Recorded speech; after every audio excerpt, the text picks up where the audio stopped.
আজকে আমরা যাব জল ঢালতে, তাই সকালবেলায় আমরা সবাই স্নান টান করে বেরিয়ে পড়ি কাটোয়ার যাওয়ার জন্য। আর আমরা নিয়ে চললাম মা তারা মাইক কেমন বাসে দেখো। আমরা এখন চলে এসেছি পশ্চিমপাড়া। এখানে আমাদের গাড়িটা লেগে গেছিল, গাড়ির জন্য আমাদেরকে এতক্ষণ ধরে দাঁড়ানো। আমরা সবাই আবার বেরিয়ে পড়েছি কেলেনের পার যাওয়ার জন্য। আমাদের সামনেই আছে অডিও সেন্টারটা নিয়ে এসছে আমাদের পাশের গ্রাম থেকে।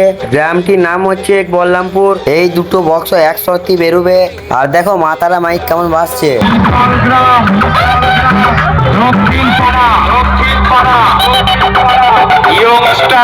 আমরা এখন আছি কৈচর শনি মন্দির তলা।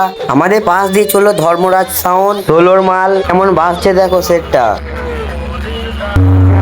আর এই দেখো এটা হচ্ছে অডিও সেন্টার। যেহেতু আমাদের দুটো সেট একসাথে যাবে, আমাদের সব ছেলেগুলো গাড়িতে চেপ পরে। আমরা জায়গা পাইনি বলে এক কোণে বসে পড়ি। আমরা কাটোয়া চলে এসেছি। আসার পথে সেইগুলো ভিডিও করা হয় নাই কো। আমরা গাড়ির মধ্যে এমন একটা জায়গায় বসেছিলাম যে ওই জায়গা থেকে আমরা লড়াচড়া করতে পারছিলাম না কো।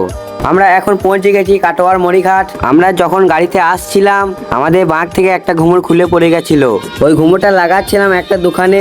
ওখান থেকে আস্তে আস্তে দেখে আমাদের একটা বাঁকে জল ভরা হয়ে গেছে। আর ওরা বাঁকটা নিয়ে সোজা চলে গেছে। মরিঘাট থেকে বেরোনোর সময় একটা শিবতলা থাকে, ওখানে আমাদের কাবারটা পুজো করিনি। কালকে তোমরা এর পার্ট 2 দেখতে পেয়ে যাবে।